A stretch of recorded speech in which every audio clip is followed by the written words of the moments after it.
It takes a village to raise a child. This proverb comes from numerous African tribes and languages. They all state in one way or another that the upbringing of a child is a communal effort that extends beyond the immediate family. They believe that that child is a blessing for the village. Do you have a village?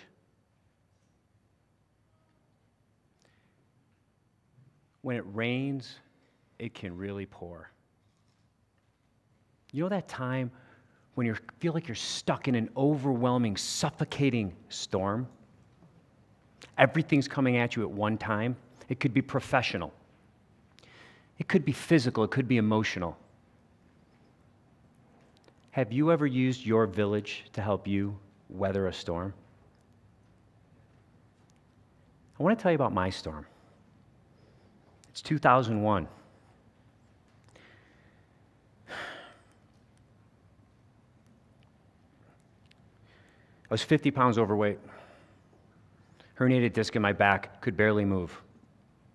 My happy wedding day had to be moved forward so that my father, who was battling cancer, could attend.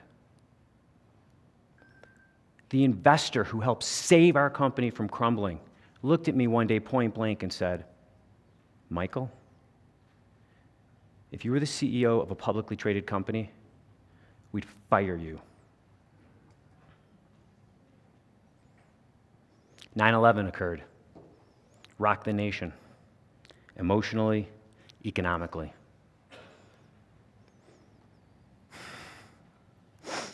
And on October 6th, exactly 14 years ago today, I held my father's hand as he took his last breath.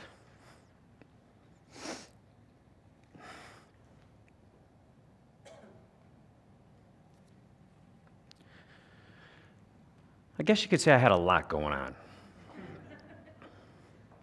I didn't really know my next move, but I knew that I was part of the problem. I was desperately trying to hang on to some things in my life while letting others slip through the cracks. In a way, I was your stereotypical entrepreneur. A dash of ADD, a little bit of OCD, mix it up with a little XYZ. I admit, I do like a little bit of chaos in my life, but this was too much, and I was absolutely unbalanced.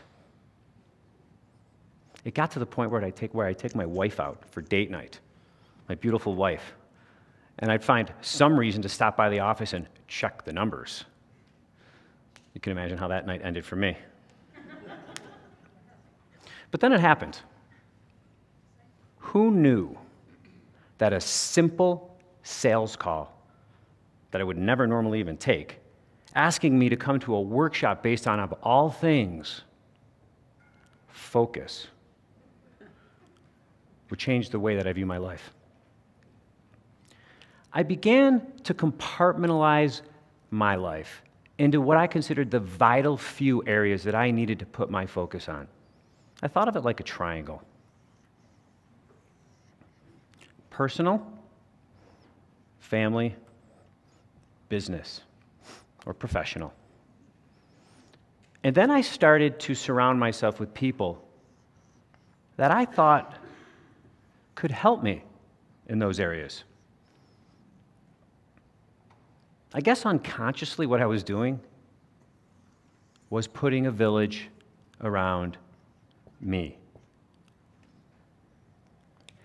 I knew that it was going to take a village to raise this child.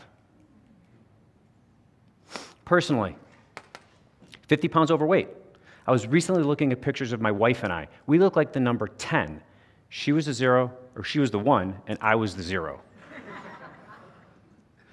That, of course, led to me hiring a trainer. But that wasn't going to be enough for this one. I had to recruit 2 of my best friends to wake up and train with me at 6 a.m. 3 days a week. Partially for peer pressure, and partially to make sure that I was actually getting out of my bed. I was using my village to micromanage me, which I wasn't used to, back to health. Family. just recently married to my amazing wife. And she quickly realized that I had a little bit more emotional baggage that I was bringing to this party than she bargained for. I know. That was quite the catch. Of course, that realization led to marriage coaching twice a month. That was good. It also led to us interacting much more extensively with a community of entrepreneurs and their spouses who were dealing with the same challenges we were dealing with, balancing family and business. That was really a good thing because my wife and I now have 3 young boys, 7, 8, and 10. Every morning it's a dumpster fire at my house by 7 a.m. Today it was 5:55 as I was trying to get ready to catch a flight to come here. Business. Being told you're unfit to run your own company, that was pretty hard. But I was determined to do the job. Brought in a coach. He quickly put an accountability team around me, starting with my 2 business partners and my executive team. And we met every single month to talk about the business. In one of those meetings, we were talking about and discussing an inspirational business book that we had read.